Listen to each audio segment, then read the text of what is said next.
All right, so welcome back to the podcast. Your boy K Sloan.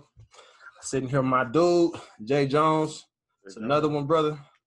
Another one. Another one. No Cali. And we got two guests with us. Two very intelligent gentlemen that have been on the podcast before.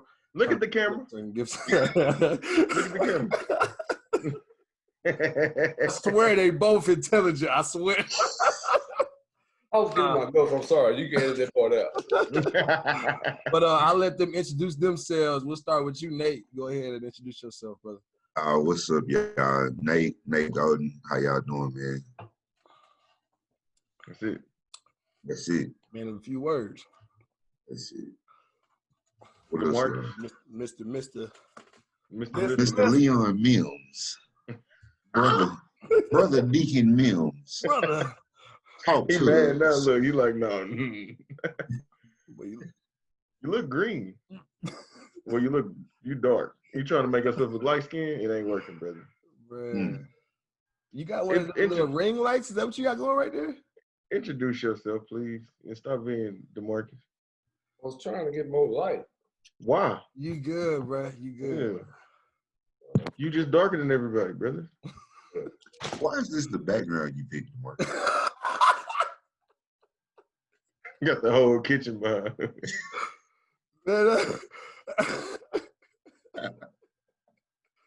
I just wanted to know. Oh, man. That's better. I'm dead. All right. You good right there. We good now. So you want to introduce yourself? Please. Right, eye control. Looking to the green light. I got the green light on mine. I know exactly what the eyes at. We ready? Yes, sir. We got to edit all this. Boy. Okay, come on.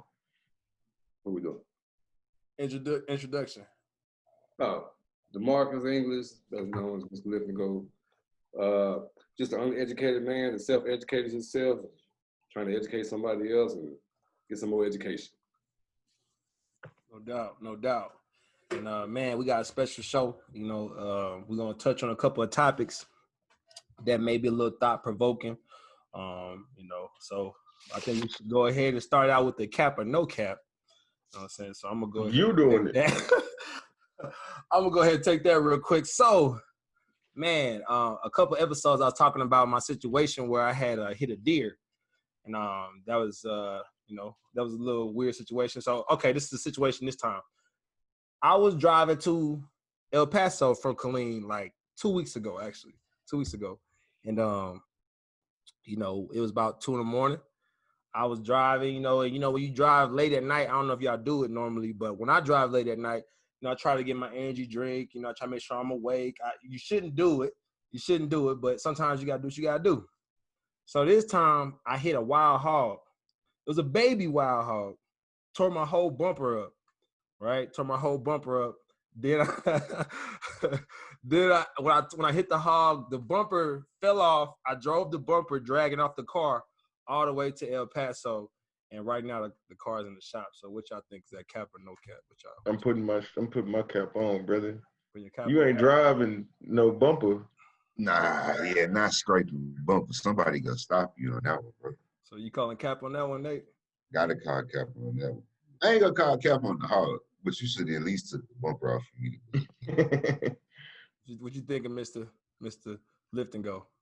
Oh, that's all cap. That's snapback, everything. You hit a hog, okay, if it's a baby hog, a big hog, or whatever type of hog. It's gonna take more than a bumper to me. Yeah. That's actually a good point. You got an undercarriage, you got all that stuff going on. Depends what type of vehicle you're driving. You give us enough information. What type of vehicle was it? Toyota, 2016 Toyota Corolla. Kerry. Oh yeah, hog putting it out of commission. Putting it out of commission. Cap. That's a foreign-made vehicle. They don't have the type of hog.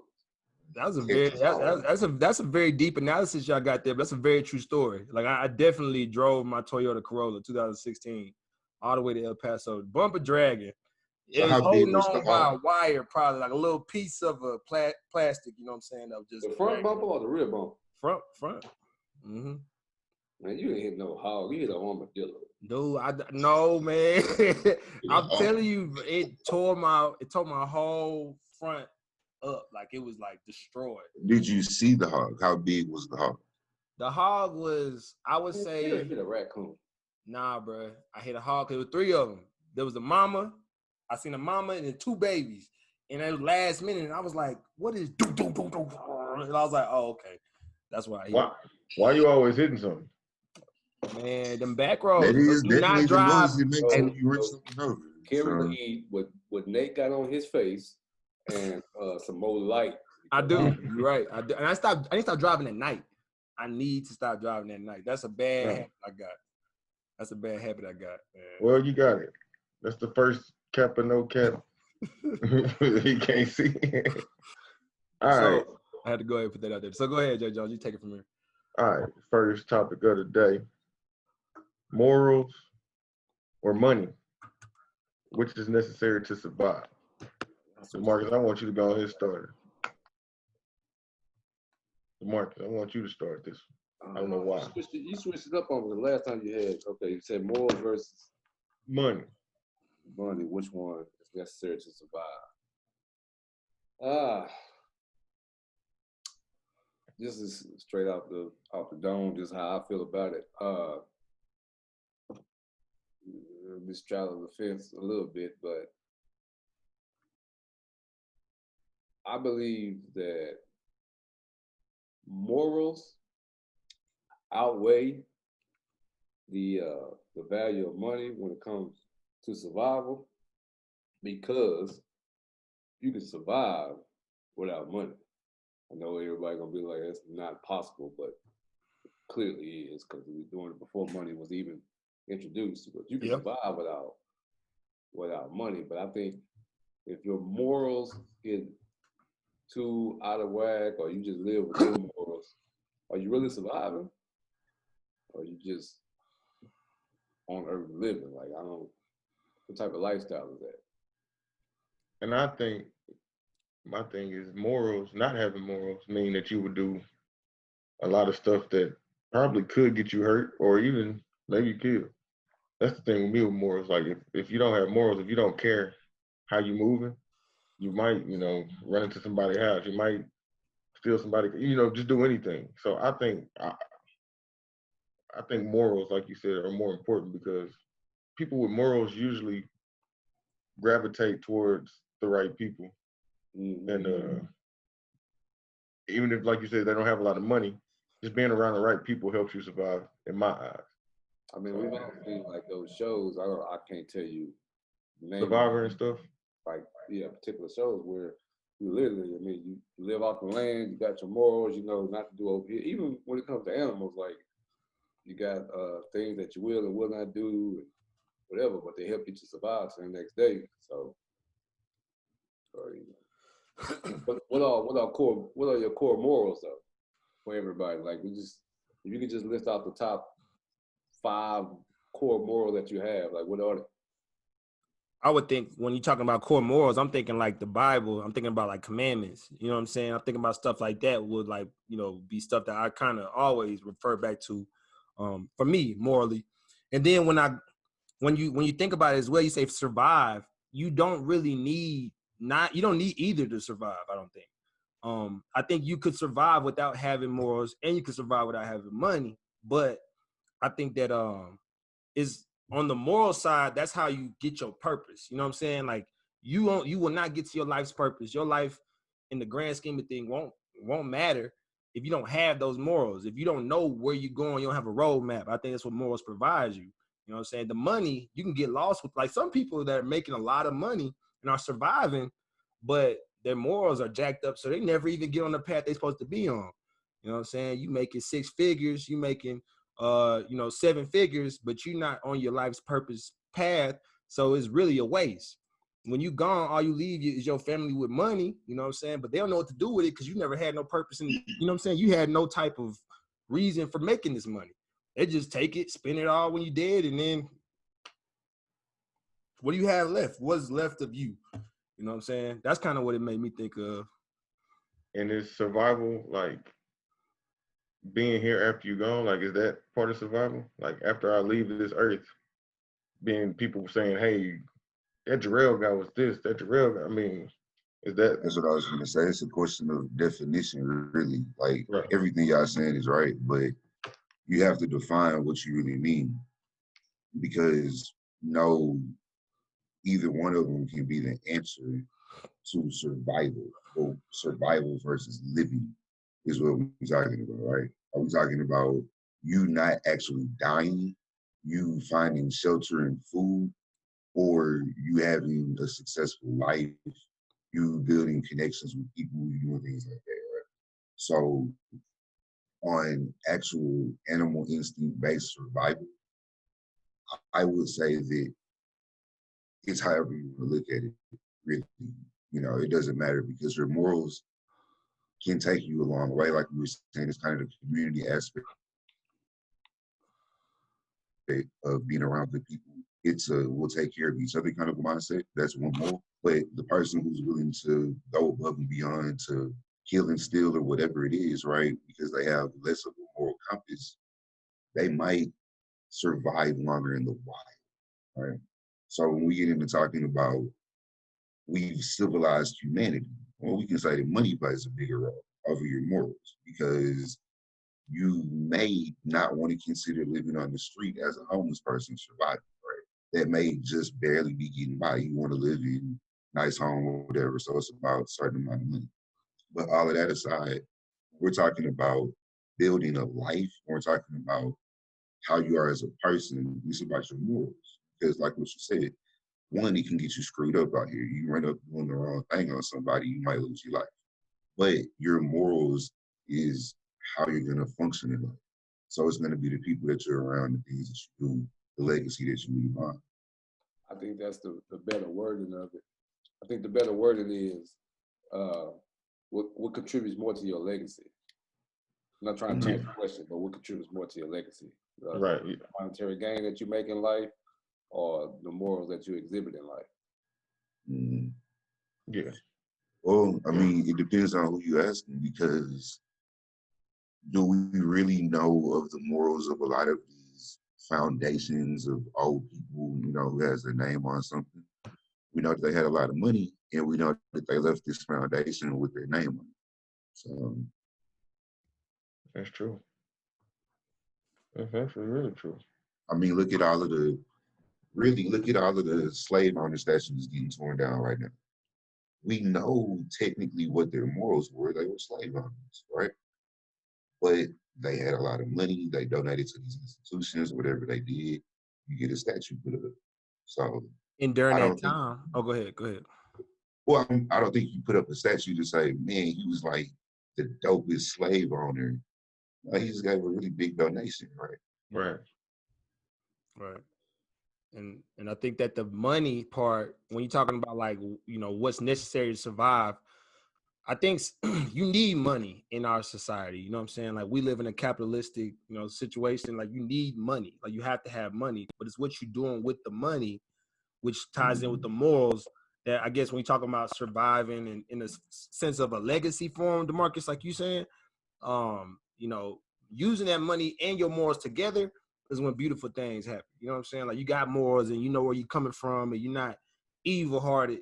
I think that's when you in a good spot. You know, everything's gonna be going right for you. But to put one above the other, I mean, I know some great people, you know, and I just think that like it doesn't necessarily mean they're gonna, you know, be more fruitful in life because they're great people. Because some of them just not doing well. You know, they just you know, just the reality of it. Some great people are just not doing well, can't get a break.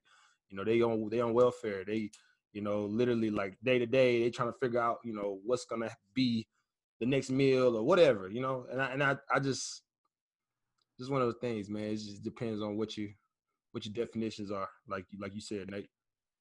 Money and morals don't really go together, man, in our society, bro. Nah. Like, look at the easy example is a defense attorney.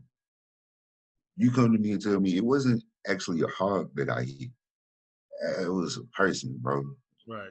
All right, well, let's get you off. That's my job, right? Let's get you off. And I'm gonna get paid very well for that. Morally, you know, it's like, am I right? Am I wrong? What's the deal there? But I'm gonna get compensated very well. So, and you got bills to pay. You got to feed your family. That's your profession. You went to school for it. And then that goes into a question of what's higher on your moralistic list. because is feeding your family more important than telling a little lie or something, or whatever you have to do to be a good attorney. So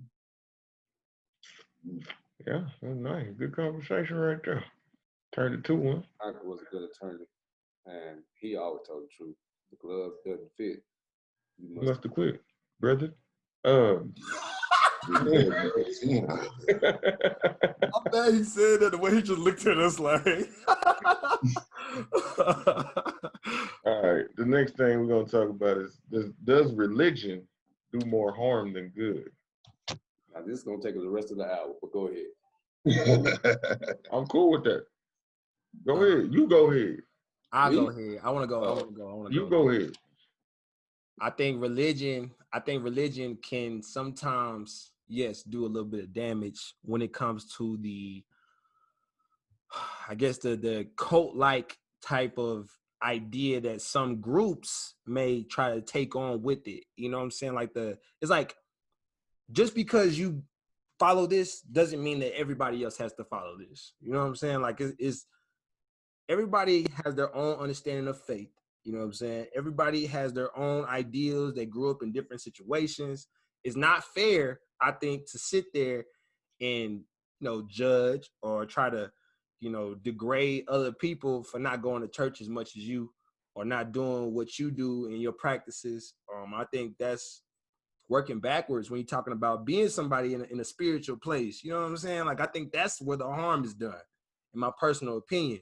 I think we should encourage people to be faithful in what they believe in my opinion. But I'll let y'all touch on that. That's kind of how I see it. I agree with that. I think, especially the younger generation right now, I think they see church as the place where I'm going to get judged. It's like if I go in there wearing whatever I'm wearing, saying whatever I'm saying, I'll be judged. So it's like I'd rather not go to church. I hear a lot of young kids, I'd rather not go to church because, Christians or whoever they are the most judgmental people they can meet. When you're young, you're probably doing some things that people don't agree with, hanging out, partying, clubbing, drink, whatever. So I think, like you said, the people who judge in religion, I actually think they do more harm than good. So I kind of agree with the harm, You working backwards, especially for the younger generation. Yeah, you steering away the people that need, a faith. They need something to believe in. You steering them away by, passing a judgment on them. They may not be strong enough to take that and say, well, I'm my own person and I'm gonna come into this anyway. Or, I think that you just can't just fall so in love with what you believe in and who you with and your in your faith, denomination, whatever. Don't fall so much in love that it's like it's us against y'all. Yeah. That's what it turns into in that situation to me. But. So DeMarcus, name?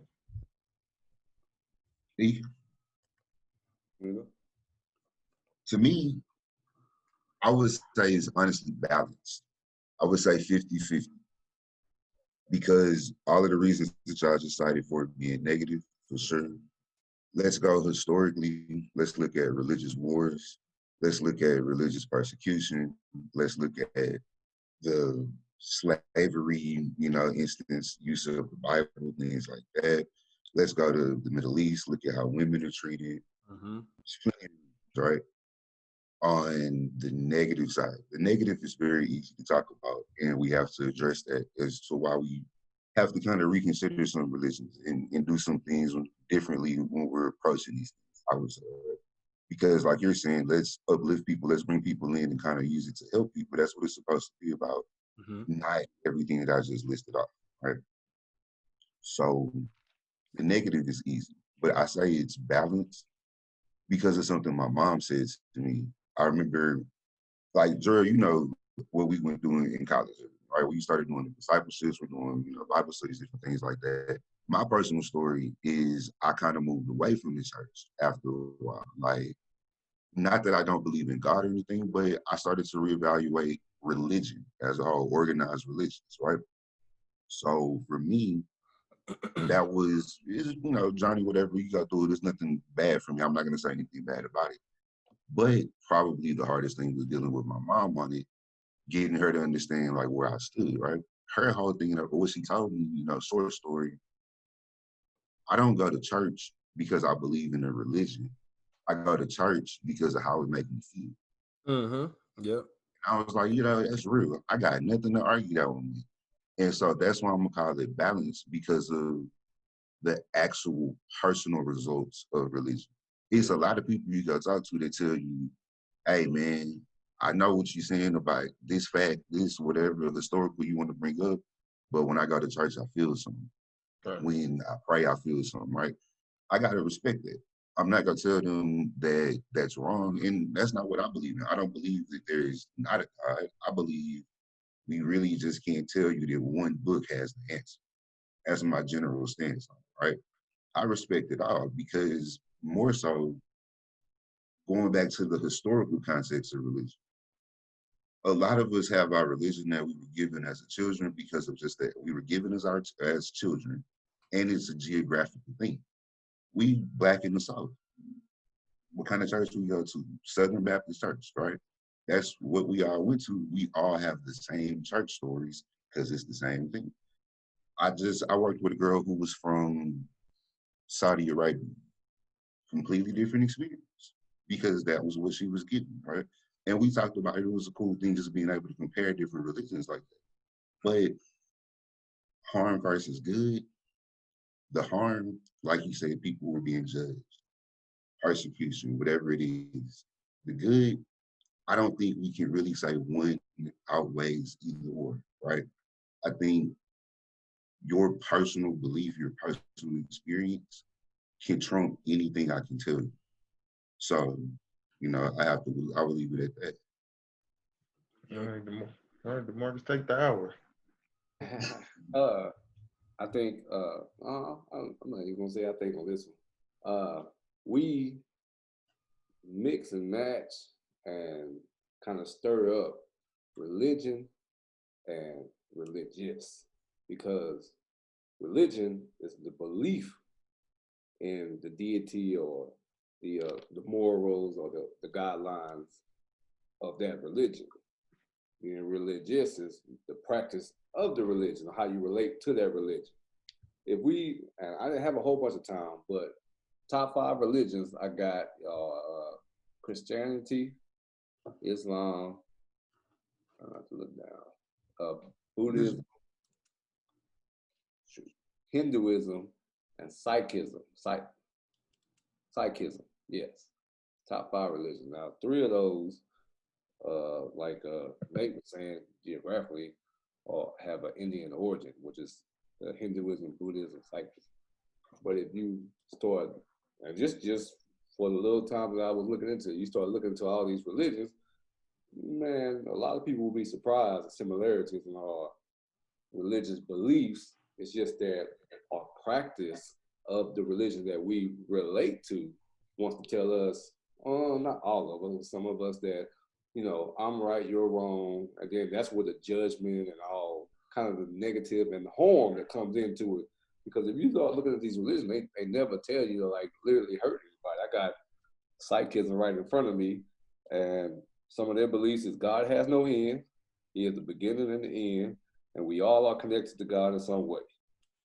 Some of their top morals is to always be modest, fight only to defend the weak. God gives us gifts. We should accept them thankfully. Neat, tidy, clean, and calm. That's how you should come to God. They did say the fight in there, though, huh? They said the fight in there, fight to protect the weak. Only fight to defend the weak. Only fight to defend the weak. Okay. So basically, somebody being greedy and trying to get power.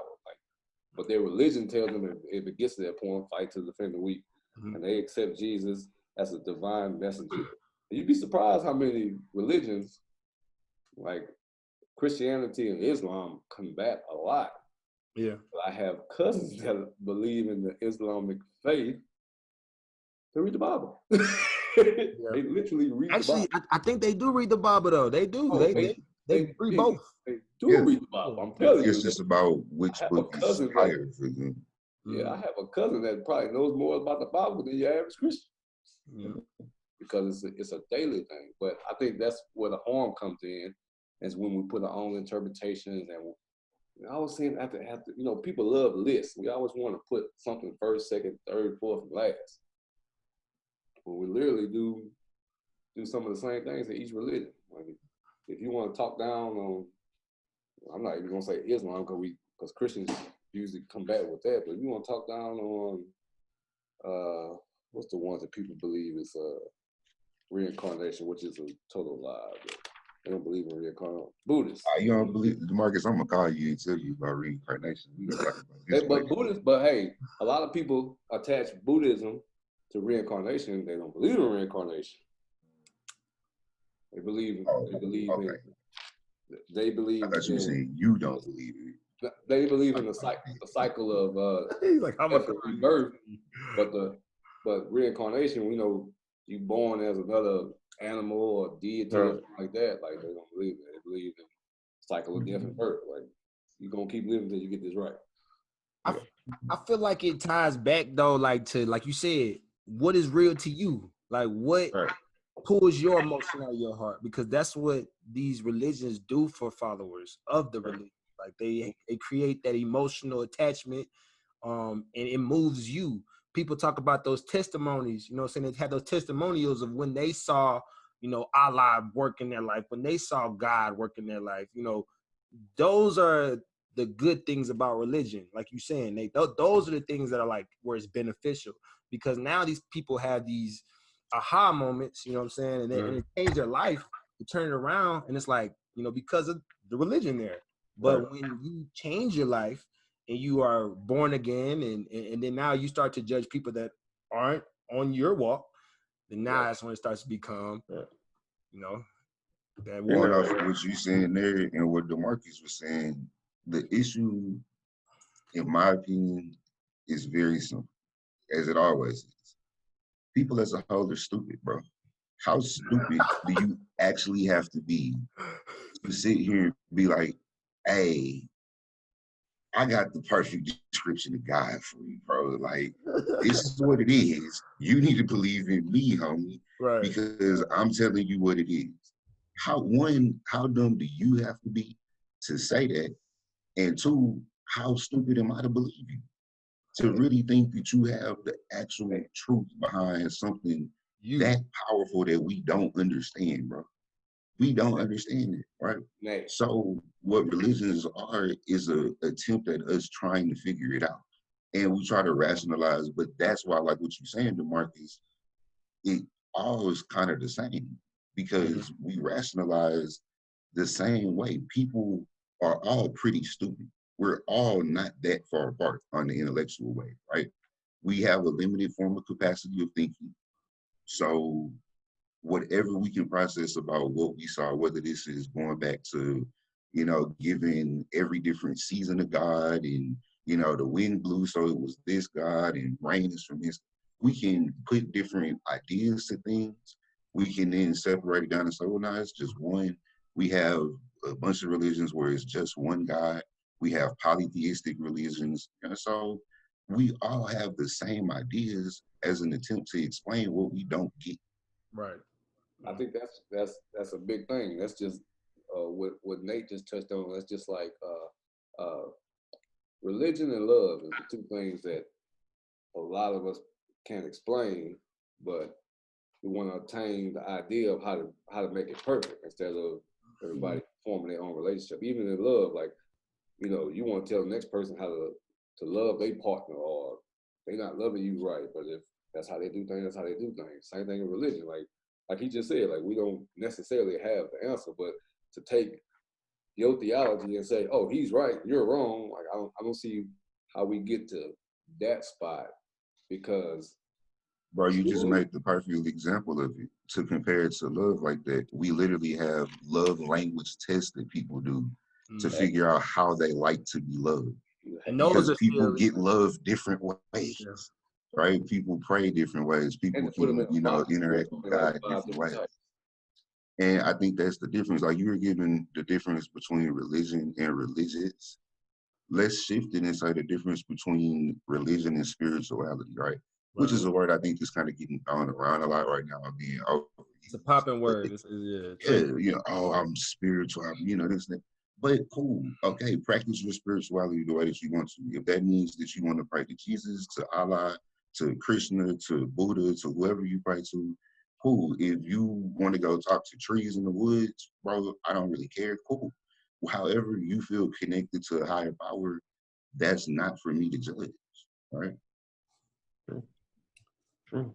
Yeah, and then real quick, I'll let you go after this, Jay Jones. I think it's very interesting how you liken that to religion, to love, DeMarcus, because when you get married, right? If you get married to a woman and she doesn't have the same type of religion as you, it creates a conflict, you know, because it's like, how do we, or what type of pastor is gonna help us elope, you know? And it's like, man, that parallel is so crazy. And I think, you know, it just talks about, like, you know, goes to talk about that the stuff we can't answer. We don't know. We just don't know. Is it in your heart? Do you feel it? Is it an emotional pull? Do you have that attachment? If it feels right, then that's what it is for you. That perception is your reality. You know what I'm saying? When it comes to, you know, faith and love. So I thought that was a really good comparison right there. But that's a good Great comparison. Yeah. I did that. It didn't take the whole hour though. Well, we could. I could have kept going. That's what happens when everybody kind of agrees. We could have debated that. You, Nate, I'm not even gonna lie. You changed my. I was all the way on the more harm, but when you said what you said, it was true, because I've seen people on drugs, change their life just because of higher power, just because they felt connected to the higher power. It was like, hey, I talked to God or whoever they, you know, like you said, Allah, whatever they want to say, but and it changed their life. So you can't really say it harms more, because it helps a lot of people too. You know? Absolutely. It's it's what scale are we looking at it on? The personal scale of it, I think you can find either or, even on the personal scale. Let's really make it personal and like relevant to today's world. I'm sure there's a gay person out there, LGBT, however many letters I'm supposed to say, right? No offense, right? Q is more than that though, right? Oh, okay. Everybody. I'm sure someone like that has been in the church where it's been a horrible experience for them. And so on the negative side, it's like, I ain't really rocking with that, bro. Those people are judgmental. Those people didn't condemn me to hell and blah, blah, blah, whoop-de-whoop. But turn around and it was like what you said, the drug addict who was saying. It's the, person who's been abused or whatever, who finds out that whatever you find from it is great, but it's still people. And you go get a mixed bag wherever you go, right? Because the Catholic Church is a thing, like, that happens all the time, right? Bro, your pastor, from what did we learn in college? That was mind-blowing, right? That to me, that was mind-blowing. What was mind-blowing? Okay, so DeMarcus, you know this too. DeMarcus, I want to know. I can't say names. We ain't doing names, but DeMarcus, our pastor. Okay. It's not a name, but if you know him because of the story. They called him the Playboy Bishop. Oh. And we were in the church physically, listening to him all the time. There used to be something that he said that I carry on in my life. He used to always say, don't just don't just listen to what I'm saying, go read it for yourself. He literally used to say that in church, like, don't just listen to me. Like, don't just come to church and listen to me, go read it for yourself. Well, come to find out that the Playboy Bishop was having relations with some of the young girls in the church. Oh. They tried to deny. The next thing you know, we had camera crews all at the church, and we ended up leaving the church before he got convicted. But he went to prison. I think he is still in prison right now. And he had a large. When I say a large, he had a large following. He compared to the Potter's House and stuff like that. He was trying to make a spiritual Chuck E. Cheese, which was Chuck E. Cheese for kids. Like he did a lot of great things. He really did. But at the end of the day, only person who's gonna judge him is who he believes in. You know what I'm saying? And when we talking about, he had a judge. The judge sitting in the prison. Straight up. That judge, but when it's all said and done, the real judge. You know what I'm saying? And I've heard a lot of pastors say, you know, don't follow the man, follow the message. You know what I'm saying? Don't follow the man, follow the message. You know, you hearing it from this person that you build up. You know what I'm saying? You see him in front of the church, in front of all these people, and you start to make it like he's your God, but it's really the message that he's speaking that you should be, you know, putting up there like that. If that's what you believe in, not the man himself. So that's kind of what that means. To add to that question, I know I am going to make it an hour long, but just to add to that question, I had a conversation with a guy who wants to believe in God, right? Wants to believe in one deity, one God. But he posed this question to me, and I said, I can understand where you're coming from. I'm just on the total opposite side of the fence. He said, how can you prove that there's a God? Because we can't prove it until after we die. How do we know after we die that we don't just go into blackness? So how do we prove religions and God? I said, he said that he thinks that's why religion is such a strong thing, because people want to grasp to something, because if it were to be knowledge of the other way, that you just die and go to blackness, that would be so depressing in life that life would be terrible or miserable, or we'd be trying to race to get everything crazy done before we actually perish from this life. What do y'all think about that? So I would answer that simply by saying I've had the same thought. For one, I've thought the exact same thing before, because that's a very logical thought. How can you prove it? And I think that's the base in asking questions. How can you prove this, right? Answer is you can't. However, the better answer to me is, let's talk about probability. Do you think it's really probable that so many eons ago, whatever happened, whatever scientific word we need to use there, right? Something exploded and continued to expand to the point that it created this planet, and we've now morphed and developed over so many years that we finally got to this point having this conversation. To me, that's just really far-fetched. It's just really high probability. What's more probable, honestly, if we want to get into the real what ifs of things, what's more probable is our God is an alien who got bored, bro, and came out and we're a science project. Think of it like that. Kids always had an ant colony. You check out what's going on with the ant colony. We got some really smart kid who made a complex ant colony. We're the Sims, basically, right? That's what our universe is. That's what our world is. If you want to get into it, we're like the Sims. So I think the higher probability is creation. You know, when you think of it, it's not just random shake-up of the dice, it exploded, boom, we got here to this point. Somebody had to kind of work on sculpting, building parameters. Why can't I fly, bro? Why didn't I evolve to fly? Is my thing, right? I would like to do that. I think that would be a beneficial trait of human survival if we could fly. $13.99, you get a ticket on Spirit. You go anywhere right now. Oh my God! Just do it before COVID. Just get a ticket for bubble gum and some Funyuns. But not, like, you feel me? Like, so I look at it on that and say, if we have limited parameters that we have to adhere to, right? Because of, let's call it limited evolution, if you want to, or we were designed that way. That's what I told him. I told him I really did understand his perception, his point of view. I did understand it, but I told him, man, I was just so far on the other opposite side of the spectrum, because like we were talking about when we were talking about religion, like I've experienced things, I've done things like there's some things that you couldn't explain, and it happens for all the good reasons, all the bad reasons. Like, you know, I think most of y'all know, but I've slept on the street before, like, and then got to the point to where I'm at now. But life has a way of teaching you things, and to be taught something, there has to be a teacher, right? So that's kind of how our conversation went. It was one of those friendly debates where nobody got mad. We were just going through ideas, and I just wanted to pose it to you guys to see, Kerry and Jerell, like, what, you know, how do y'all feel about that?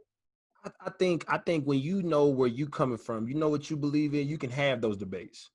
You can get in a conversation with somebody that has an opposing thought that you have, and y'all can sit there and really like sit there and be like, okay, this is what I believe, this is what you believe. Oh man, that's similar to what I believe. I don't really believe in that. And it's okay. We can lead that conversation and I still have my own beliefs. And if you say something that challenges my belief, I can say, man, I might need to rethink what I'm really believing in that situation. That's okay. I think that's the rift that some people have, though. They don't want their belief to get challenged. You know what I'm saying? They don't want to feel that tug of like, man, actually that might not be. Like it's like, oh, and then they fight it. And now they get violent. And now it's like, you get the harsh words, and it's like, I think that's where it can get a little hairy with that situation, but that's my opinion. That's the harm in not basing your belief on facts. But that's a different conversation. I believe, I mean, like Nate said, like y'all said, it was a great question. But me being, like DeMarcus said, on the belief side, it's kind of, it kind of goes back to what we started with. It's how it makes us, I know when, I can kind of feel God when God's around. I have that feeling like that wasn't me. That definitely wasn't me. Like I didn't just do that. Or I didn't just think that and it happened. Or I didn't just turn that left and run into that person and had that conversation with that person for no reason. So, great question, because it would suck if we just died and went black. I mean, because, if we did that, why even follow the rules? I mean, you could just just live. Like, to those people, man, I would say, you tell me who changed my life, bro. So since you're going to tell me that what I believe is not true, you tell me who changed my life. You tell me. You know what I'm saying? Because somebody might answer you. Somebody might say that you finally one day woke up and you did it yourself. And I would say I've been trying myself until I found God, I couldn't do it. I didn't have that strength. That's my Here's the thing though. Even in that example, right? I think you can make it a question of, would you call God the solution or the tool? Or are we going to say that the solution was the tool, right? Because you still had to go and do the work. Right. Maybe you found a different way, right? And it's, that's still to give the positive to the religion, but you still had to apply yourself to it, right? I think that's kind of where sometimes maybe we lose ourselves and how we let religions get so big and control people is losing yourself in it. But are we pieces of God? Depends on what you believe in. I believe so. Are we all just gods? That's what I'm saying. Like, that's what I'm saying. They say, I mean, you said yeah, you're right. It was me, but I'm a piece of it. You know what I'm saying? I am him. So, so at the end of the day, it is God. That goes into thought patterns on this and what you believe in for real, because there are thinkings that say the all is one, right? We're all connected. We're all God in a sense. I've seen some theory that says we're all projections of God living out different reality. You can believe in whatever you want to believe in, because really the possibilities are endless. But the thing is, like what you're saying, like both of y'all are saying, I felt something. I think that's what can't be ignored in what I just call creation, the creative force, whatever, the overall God, because the definition of God is the supreme being, right? Mm-hmm. So the one God, if it's 10 gods, whatever it is, I definitely believe that there's something to be connected to out there. And I think when you open yourself up to that connection, it can better your life, like you're saying, right? And I think that's why I asked to think about, is it the tool or the solution? However you choose to look at it on that. Yeah. Well, we didn't hit that pretty good there, right? But we're gonna switch this out. I wanna this is really something I've been thinking about, because it kind of dawned on me about like our views on the importance of Juneteenth and our views on the importance of like July 4th as black men, as black people. I mean, because my whole life, probably until this year, July 4th is like fun. It's my power. Let's celebrate. Let's celebrate. And it's like, I mean, even though this has been happening, we've been the legal system, discrimination has all been happening. But it seems like this year, it kind of just slapped me in the face for some reason. I don't know. I guess the George Floyd thing. I went to a protest. I don't know, but it's like I don't feel like we celebrate us enough, and we celebrate. I mean, July 4th, like it's the greatest, one of the top 5 holidays in our life. So I wanted to see what y'all thought about that. I mean, how y'all felt about it. Did it change? Did this year change every year? Have y'all been thinking this? And Answer this one first. Do you think that celebration is more? Somebody had an echo. Do you think that celebration is more? We got the day off, or I love America, screaming eagle, like, yeah, let's, 4th of July, America. No, you're right. It's definitely more. We got the day off, but it's still. Why am I not saying anything about not getting a day off on Juneteenth? Why am I not speaking up for my people? Yeah, because you can ask for the day off on Juneteenth, and they'll laugh at you like, oh, exactly. Juneteenth. That's what my views changed. It was more like this year. I was like, hey, hold on, what's up with? I think that's a question of maturity, or answer of maturity. We've matured. Now you're more aware of issues like that. Like, you might know of it, but kind of growing into knowing that you have some power to speak up and things like that. Like, the beautiful thing of Twitter is you get to see different people's experiences, right? I've seen a lot of people who said they really weren't aware, even Black people who said they really weren't that aware of Juneteenth. But looking at them geographically, they're not from the South. Right. We're from Texas. So I've been knowing about Juneteenth, right? It was never a major thing to me, like you're saying. And I don't know. Honestly, I can't give you an answer on that one as to why it wasn't. Nate, I got a question for you real quick though. The education that you have on Juneteenth, did that come in school? No. No, I was gonna say that. Not. I was gonna say that. And that's what I think is where the issue lies. You know what I'm saying? We're not educated on Juneteenth in our public school system. Like, when you come up with the basis of your education of history, you know what it's focused on. You know what I'm saying? It's focused on July 4th, Independence Day, when this country was founded and we were free and everything was good, and right, that's what they tell us. And then you like, okay, so it's a big celebration. We go and barbecue, we get it popping, you get drinks, everybody have a good time, you wear red, white, and blue. We never was really taught to celebrate Juneteenth. It was like, if I remember seeing that in the history book, I feel like we went by it pretty quick. I don't think we spent. I don't think it was there. Was it there? It wasn't there. It wasn't there. The only thing I learned about Juneteenth as a kid was this. It was honestly, when my mom was married to my little brother's dad, he was really, honestly, and this is gonna be a sidebar on this one, like, he was on that kind of like Black Power movement back then. On some, like, just more of like an Afrocentric kind of focused person, things like that. I'm aware of that now. I didn't even understand that as a kid. Like, being a kid, I was like, weirdo, whatever, right? But now I can look back and it's like, that's what kind of cat he was. Okay. Right. That's the only time I ever learned about Juneteenth. We went to some random Juneteenth thing that was small because it was such a small set of people who even knew or cared about it. And I remember having a shirt. And to me, it was honestly just an icy shirt as a kid. And I always would wear that shirt. And that's what I knew of it, learned a little bit in conversation. And that was it. It wasn't anything in school. We didn't have that as a holiday or anything like that. Yeah, I think it goes back to education. We were educated, like Kerry said, a totally different way. We was educated a totally different way, and we learned totally different, separate history from ours. I mean, we got the shortest month. We always joke about that, but we got the shortest month, and they taught us the same thing every year for Black History Month. Taught us every year. Martin Luther King, Malcolm X, and they didn't teach you everything about them. Like, I learned more about Black history and about the true history of America too. I've learned more about history, period, outside of school than I did inside school. They don't want to tell you the ugly truths. They don't want to tell you the whole truths. Like, when I learn about why would they? Why would I tell you that I beat your grandma up?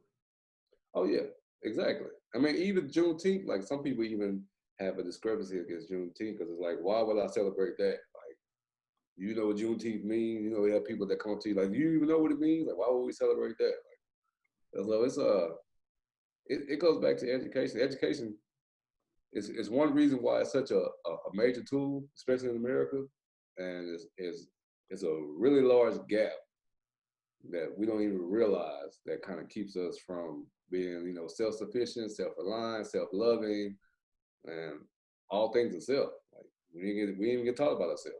Right. Mhm. And that information, you know, they say it repeats, man. The stuff that's happened in the past, when you educate yourself on what we went through, is going to repeat. You know, and it shows up in different forms and different shapes. And if you don't know, you have no idea, that you don't even know what you're carrying forward with. You don't know what, you know, your job that you're going to every single day. You got your W-2. You don't even know what this represents. Like, you have no idea. You have done no self-research. You know what I'm saying? You talking about the significance between the two.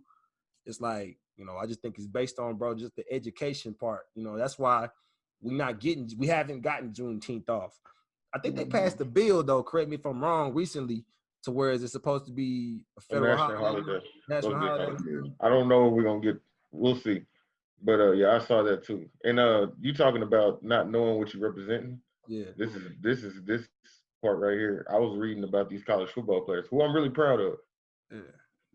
not knowing what the institutions used to represent, Yeah. And the or what same, the statues and the names on those buildings, the names on those buildings. yeah, Hopkins and all them, yeah. So us not being educated about what college we even signed it. We wearing that on the front of our jerseys. Proud. So we representing that. Well, we winning blood, sweat, tears for this college, and they don't even Representing and putting more money in their pocket is the put thing. money in it. Rebate. I remember saying this in college at one point, bro, and it's happening now. I saw, you know, some kids say, but what if we got the top 30 recruits, the top 150 off the ESPN list to go to black colleges? Yep. And guess what?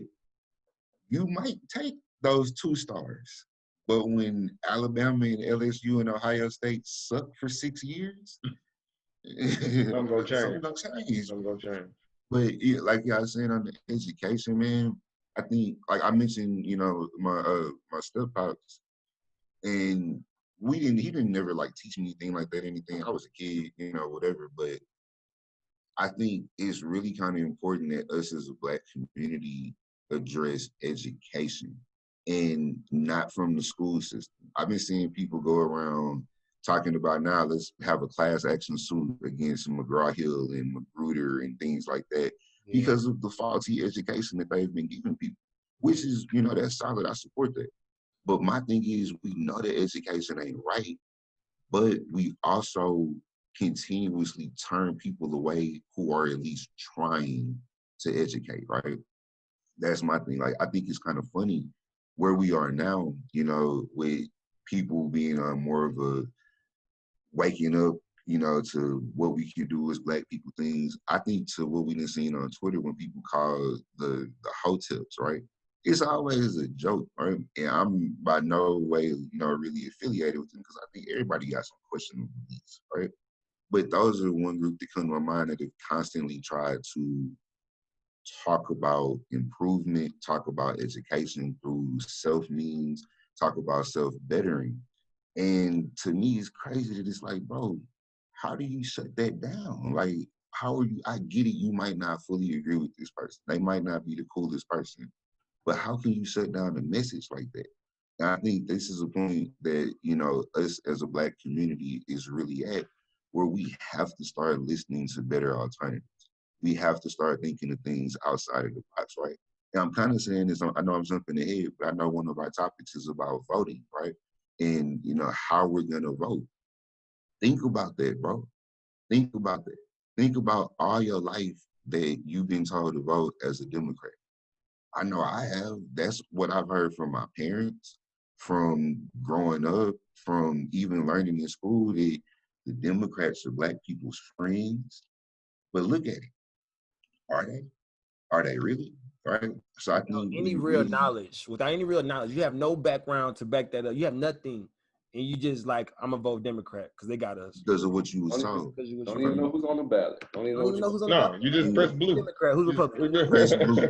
Press blue. Right? So I really think if we want to see the change that we desperately need, deserve, all of those things, you gotta start self-educating. We gotta start self-educating. So And I want to add to that real quick. I don't want to cut nobody, let everybody talk, but like when you talk about self-educating as well, Nate, I don't think that's just like books either. You know what I'm saying? Because everybody ain't avid readers and everybody don't learn well from lectures. I think if you know there's something you want to learn, to seek out somebody that's doing some of those things, that's, you know, knows a little bit and kind of follow them, you know, just kind of pick their brain, just talk with them. You know, that's self-education as well. You know, you don't have to just be a bookworm. Each one teach one, bro. If each one teach one, is really easy. That's it. I think that's big. So, like y'all done told me some stuff already about history that I ain't even know, and I'm glad I can be able to have conversations like this with bright men of color because I learn. You know what I'm saying? Like I learned. Go ahead. So you talking about as you?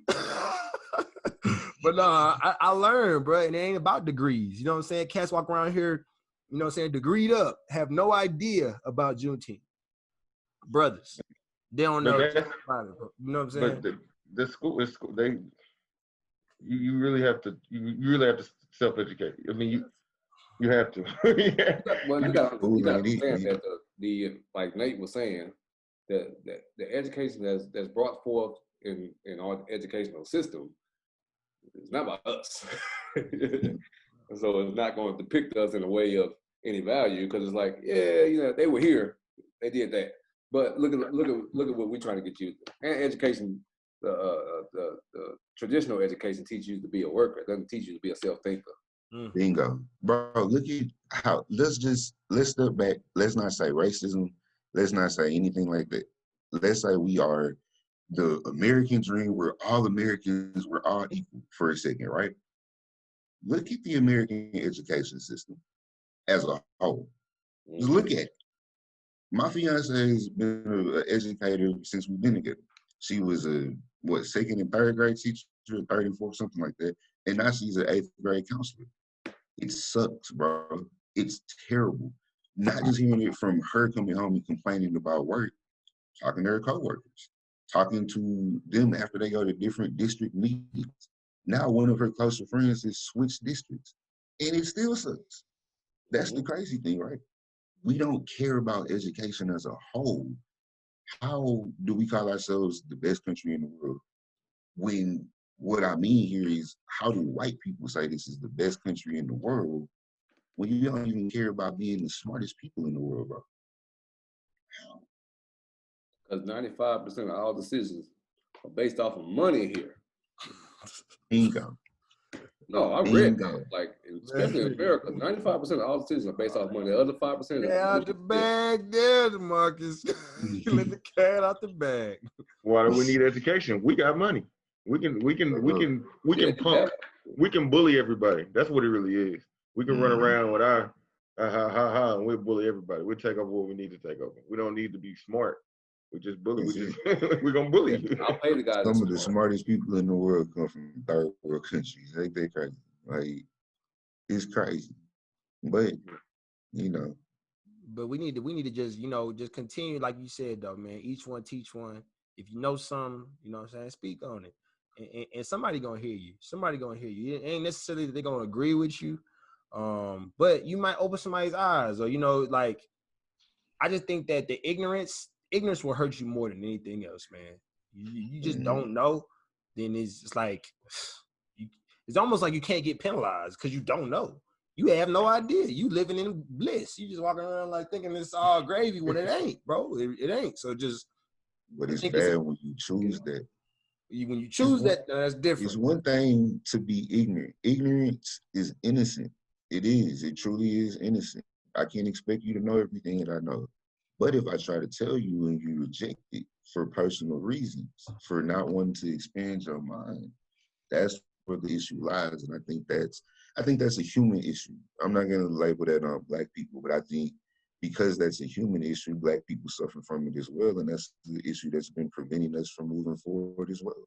We have to get out of our own way of education and be willing to, at some point, I see a lot of people out there and say the simple, why are y'all relying on the system, bro? Do it for yourself. You can't keep sitting here and thinking this is going to change. They're finally going to get it right and do it for us.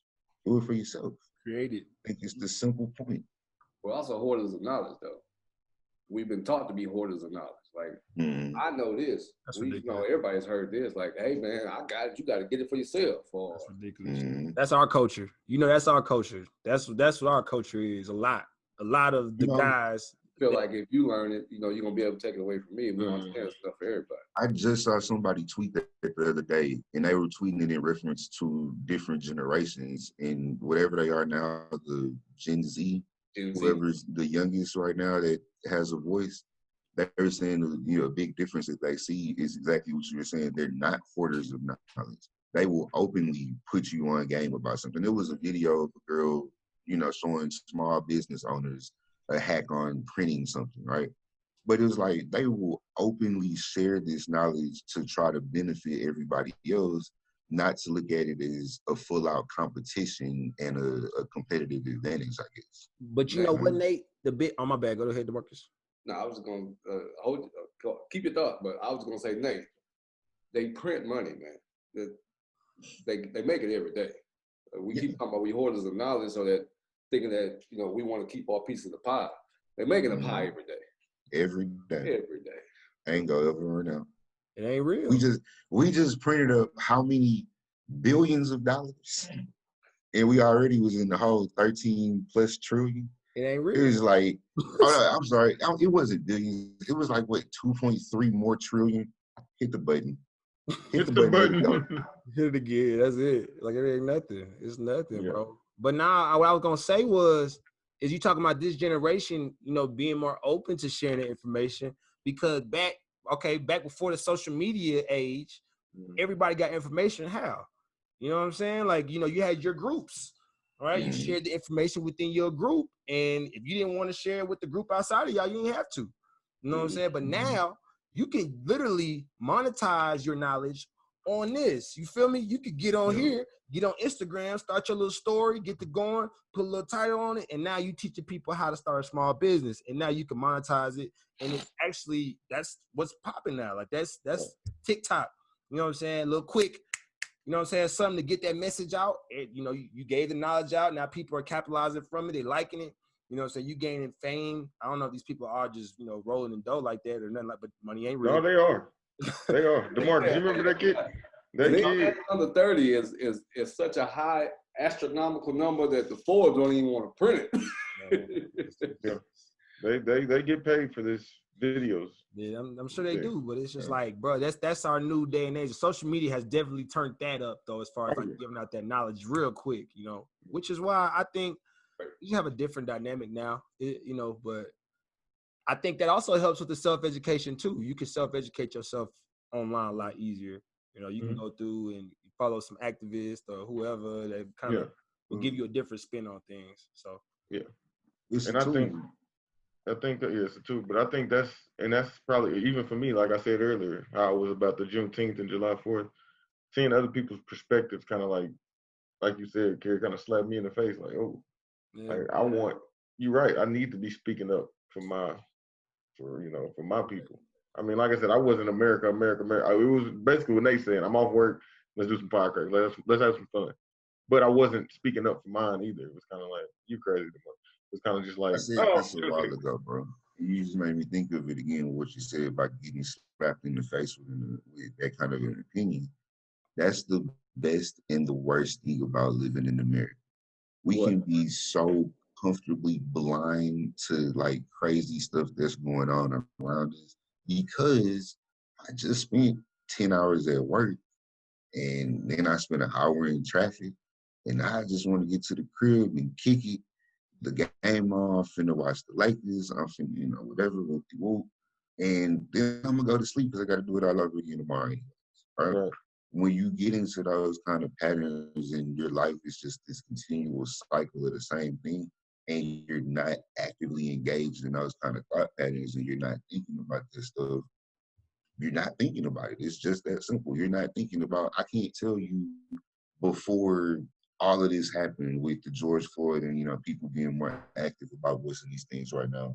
I can't tell you the last time I actually thought about Juneteenth.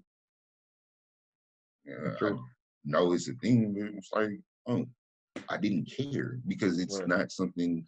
I think that like I said earlier, you don't think you have the power to do something about. Like, didn't make me start speaking out about it, but seeing that people are, it's like, oh wow, like we can all get behind something like this if we choose to. And what this should do is it should spur a lot of voting for us. You know, our That's what definitely be spurred to vote now more so than what we've seen in our lifetimes. We should see a lot more voting. I think that's what this should spur. And then I want to share real quick. I know y'all probably got something to say, but I'm gonna share real quick what Jerell shared with me. This Rock the Vote right here. Man, if y'all want to go vote right here, this is where you can go get it done. It tells you how to vote. register. Go ahead. Register. I know. I say get registered to vote. You're registered. Yeah, you can register. Action Fund. You got everything you need right there. So I'm gonna stop sharing that. No more free promo. But go ahead. There you go. Yeah. I'll get better, Nate. There you go. But no, I think if we can get up youngins, old, all of us, we can get out there and vote. I mean, not just for the president, not just for the governor, not just for the. I mean, try to educate yourself. I know something's boring. I know some of it boring, the debates and everything. But if you can educate yourself on who to vote for, and not just go in there and press Democrat. Hey man, I think that's the way we. You're surprised how many people are for who can help you out, even on the Republican side. But that goes back to education too, because I was reading the statistics that I forgot her name, but like I said, no free publicity. But she did a statistic, and it showed that the more educated you were, the better you were likely to vote. And it's not even just in the school system, like just getting out and like demographics that they went out to actually educate this demographics about all the candidates and what they were trying to do and whatever at a community center. Those people got that information and turned out to actually vote. So it goes back to education too, because if you don't know it, like you said, you just go in there and push a button, like, hey, I voted. Or why'd you vote for them? Democrat. Right. So educate yourself, man. Get away from the gang ties on voting, man. That's what we got to do.